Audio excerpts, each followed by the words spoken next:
Florida.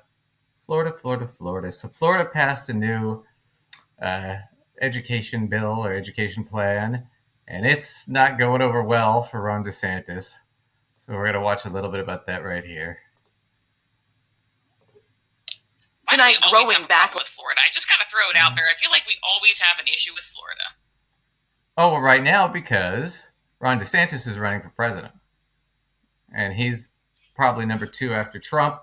And he's, he's the allegedly the sane one in the party. And he's just as crazy. That's why we keep going after. Isn't that absolutely terrifying that when the sane one is like certifiably nuts? Yeah. Like, oh, good. Well, he knows his base. That's what he's doing. He's playing to the base.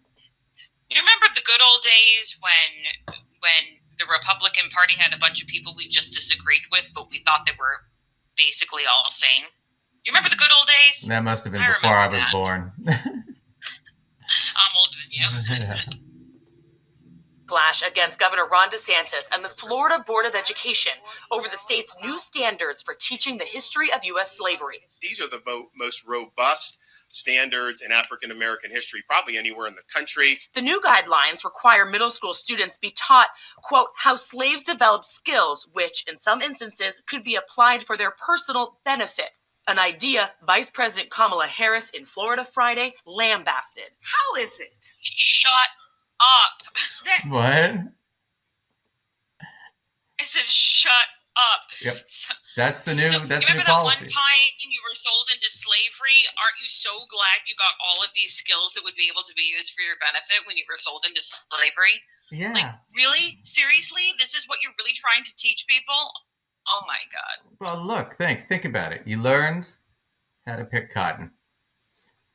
You learned how to take 10 lashes to the back and still keep working.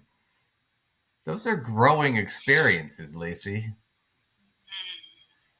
You know? You learned how to be raped by your master and still keep going. This is core building, this is job building experience. That's what you're not getting. Well, this is Kamala Harris, because she's going to lay into this because it's just horrific.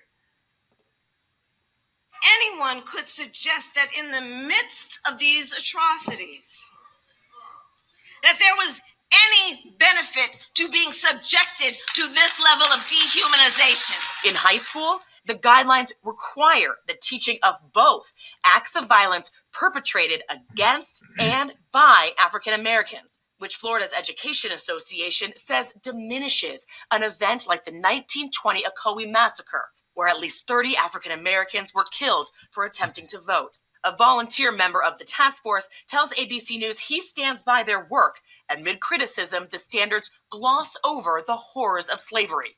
It is the case that Africans proved resourceful, resilient, and adaptive, and were able to develop skills and aptitudes which served to their benefit, both while enslaved and after enslavement. I wasn't involved in it. On the campaign trail, DeSantis distancing himself from the specifics of the curriculum, but still defending the new.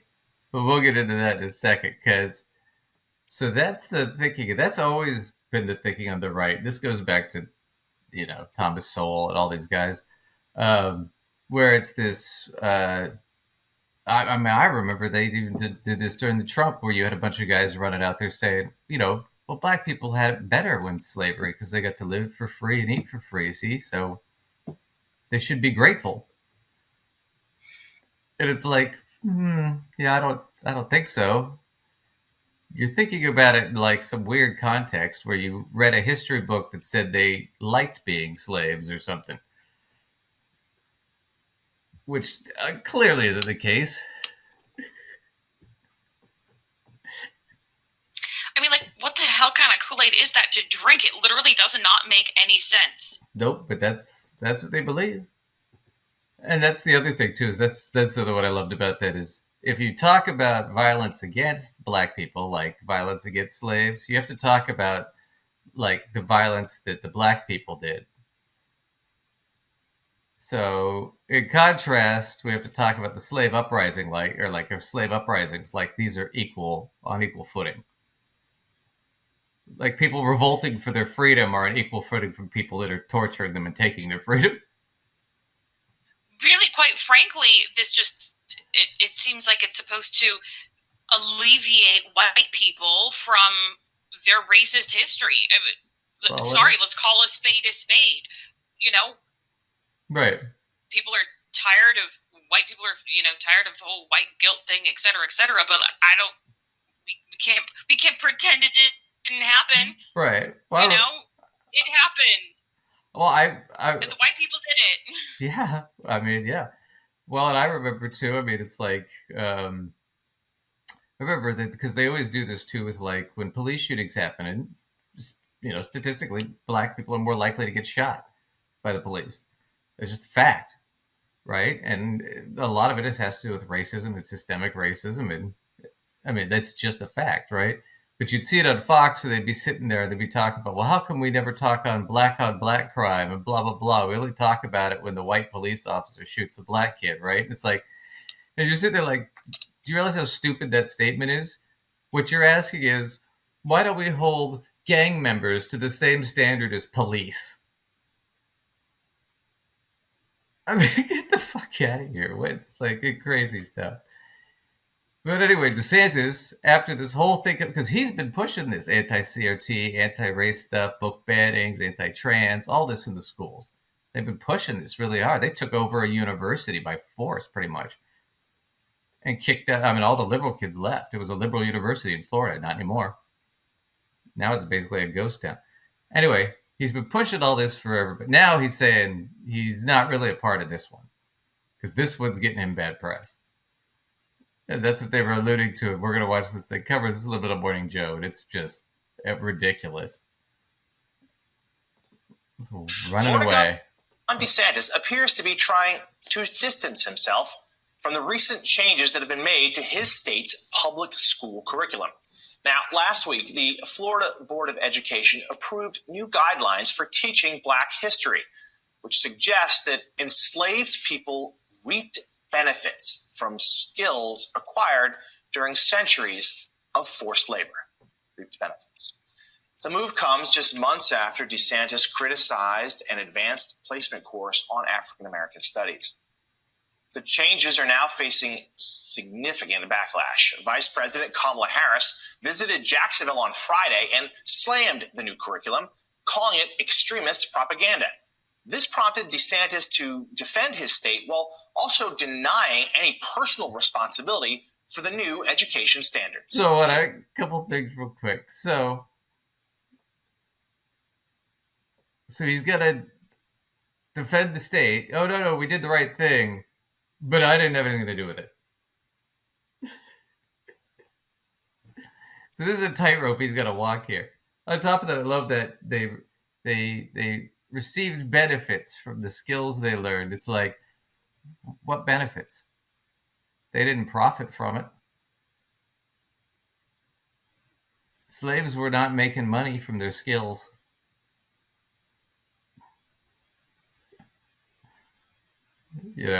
Maybe your owner taught you how to, play the violin, but you certainly weren't booking gigs and making money.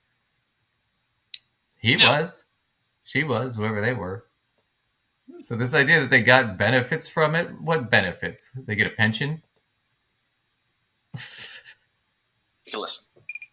Well, you should talk to them about it. I mean, I didn't do it, and I wasn't involved in it. But I think what they're doing is I think that they're probably going to show some of the folks that eventually parlayed, being a blacksmith into doing things later in life. But the reality is all of that is rooted in whatever is factual. They listed everything out. And if you have any questions about it, just ask the Department of Education. You can talk about those folks. But I mean, these were scholars who put that together. It was not anything that was Okay. They weren't scholars. So they weren't scholars necessarily. 'Cause I can't imagine anybody, any real academic, who isn't bought out by some conservative think tank who would say that. I would be so embarrassed to put my name to that. What scholar in their right mind is literally going to want to put their name to that? I was the scholar that was responsible for creating these asinine racist standards. Right. No. What do you teach? Oh, I teach African American studies at Harvard. Not anymore, you don't. Yeah, no kidding, man. Because I would not want to have somebody that was responsible for creating that on my faculty. God, no. You know, mess up the reputation of my university. Oh my God, no way. Yeah, it would be humiliating. But yeah, so the guy didn't do it. He's trying to distance. Blah blah blah. It's just such a big joke, and watch him try to walk it back some more. But this is so backwards because he clearly this is what he wanted, and now that it's happened, he doesn't like the result. That was done politically. Sure. Some Republican presidential candidates are. I like his answer. Yeah, sure. Right. Yeah, sure. Bullshit. That's what it sure meant. Also speaking out against the Florida Board of Education's new guidelines, former Congressman Will Hurd wrote on Twitter this: "Unfortunately, it has to be said, slavery wasn't a jobs program that taught beneficial skills. It was literally dehumanizing and subjugated people as property because they lacked any rights or freedoms." Here's what. Oh, that's correct, too. And I want to point that other excuse he gave out about they learned these job skills and they went and used them later in life. Later in life when they, escaped slavery? What if they never escaped slavery? They didn't get to go use these job skills. They kept using them in slavery. In slavery. For somebody else's benefit. Yeah. Some of the ones, I guess, that got freed, after the Civil War and stuff, I guess maybe. But most of them were doing, low-level picking cotton and stuff like that. They weren't, And the other thing you got to remember, too, is slaves weren't allowed to read. Because what ended up happening was if you could read, you could probably forge your own papers back then. So you didn't want them to be able to read, because if one of them could read, they could forge notes saying they'd been freed. So we're going to skip to this. They have a guy here. I'm going to skip ahead a little bit.